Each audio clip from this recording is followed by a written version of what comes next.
Hi friends, Siragadikka ஆசை சீரியலில் நாளைக்கு என்ன நடக்க போகுதுன்னு பார்க்கலாம். வாங்க வீடியோக்குள்ளே போகலாம். நம்ம சேனல் இன்னும் சப்ஸ்கிரைப் பண்ணாதவங்க சப்ஸ்கிரைப் பண்ணிக்கோங்க. நீத்து என்ன பிளான் பண்ணாங்கன்னா, எப்படியாவது ரவிக்கும் ஸ்ருதிக்கும் சண்டையை மூட்டி விட்டுறணும்னு. ஆனால் ஸ்ருதி கண்டிப்பாக ஒரு நாள் ரவி புரிஞ்சுக்குவாங்கன்னு ஸ்போர்ட்டிவாக எடுத்துக்கிறாங்க. ஹோட்டலுக்கு போன நீத்து என்ன ரவி கொஞ்சம் டென்ஷனாக இருக்கீங்க, ஸ்ருதிக்கு இந்த வாய்ப்பு கிடைக்கலன்னு நினைக்கிறீங்களா? எல்லாம் உங்கள் திறமையால் தான் ரவி கிடைச்சிது. நான் இந்த ஃபீல்டில் ரொம்ப வருஷமாக இருக்கிறேன். ஸ்ருதி இப்போ தான் வந்திருக்காங்க, எப்படி அதுக்குள்ளே அவங்களுக்கு கிடைக்கும்? அப்படி எதிர்பார்க்கக்கூடாது இல்லையா அப்படிங்கிறாங்க நீத்து.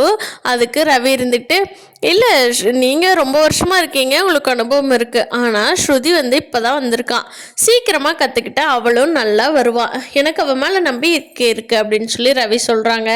நீத்துக்கு உள்ளுக்குள்ள ஒரே கடுப்பாகிறது. மீனா என்னமோ முத்துவை இருக்கு சொல்லி ஏதாவது அவங்க அம்மாட்ட பேசுவாருன்னு பார்த்தா, ஆனால் கிறிஷ் வீட்டுக்கு வந்துட்டான். கிறிஷ் வீட்டுக்கு வந்ததில் மீனாவுக்கு எந்த கவலையும் இல்லை.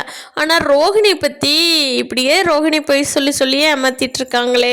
நான் உண்மையை முத்துக்கிட்டவாவது சொல்லியிருக்கணும், அப்போ தான் இந்த ரோஹிணியெல்லாம் சரிப்பட்டு வருவாங்க. இது மட்டும் ஸ்ருதிக்கு தெரிஞ்சிருந்தது, ஸ்ருதி வச்சு வெளுத்து வாங்கி விட்டுருவாங்க ரோஹிணியை. எப்படி விஜய் அப்புறம் ரோஹிணிக்கு மருமகன் சப்போர்ட் பண்ணுறாங்கன்னு பார்த்துருவோம் நம்மளும். ஆனால் இந்த விஷயம் ஸ்ருதிக்கு தெரியாமல் போயிடுச்சு, அதுதான் ரொம்ப வருத்தமாக இருக்குது. பார்வதியும் ஷிவும் நல்லா அவங்களோட ஸ்டோரி யூடியூப்பில் நல்லா போயிட்டுருக்கு. நிறைய பேர்த்துக்கு பார்வதி ஸ்டோரி சொல்கிற விதம் ரொம்ப ரொம்ப பிடிச்சிருக்கு.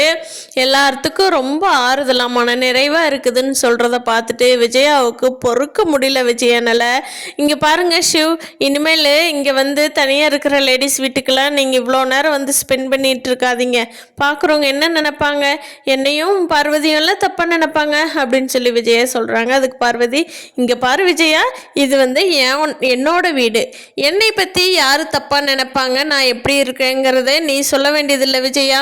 உனக்கே நான் வீடு ஃப்ரீயாக தான் விட்டுருக்குறேன், அது என் வீடு. உன் வீட்டில் நான் இந்த ஸ்டோரி எடுக்கல தெரியுதா அப்படின்னு சொல்லி பார்வதி விஜயாட்ட சொல்லிடுறாங்க. விஜயானால் எதுவும் பேச முடியாமல் போயிடுது. ஆனால் பார்வதி சொல்கிறது கரெக்டு தான். அவங்க வீட்டில் போய் இருந்துக்கிட்டு விஜயா அவங்களுக்கே இது பண்ணுறாங்க, அது நியாயம் இல்லை தானே. பார்க்கலாம் ஃப்ரெண்ட்ஸ், முத்துவுக்கு எப்போ உண்மை தெரிஞ்சு அவங்க அப்பாவுக்கு எல்லாத்துக்குமே உண்மை எப்போ தெரிய வருதுன்னு பார்ப்போம். ஆனால் எங்கே அதுக்குள்ளே கிறிஷுக்காக எல்லாரும் ரோஹிணி மன்னிக்கிற மாதிரி சூழ்நிலை வந்துருதா அப்படிங்கிறத பொறுத்திருந்து பார்ப்போம். இந்த வீடியோ பிடிச்சிருந்தால் லைக் பண்ணிக்கோங்க. நீங்கள் என்ன நினைக்கிறீங்கன்னு கீழே கமெண்ட் பண்ணுங்கள். தேங்க்யூ.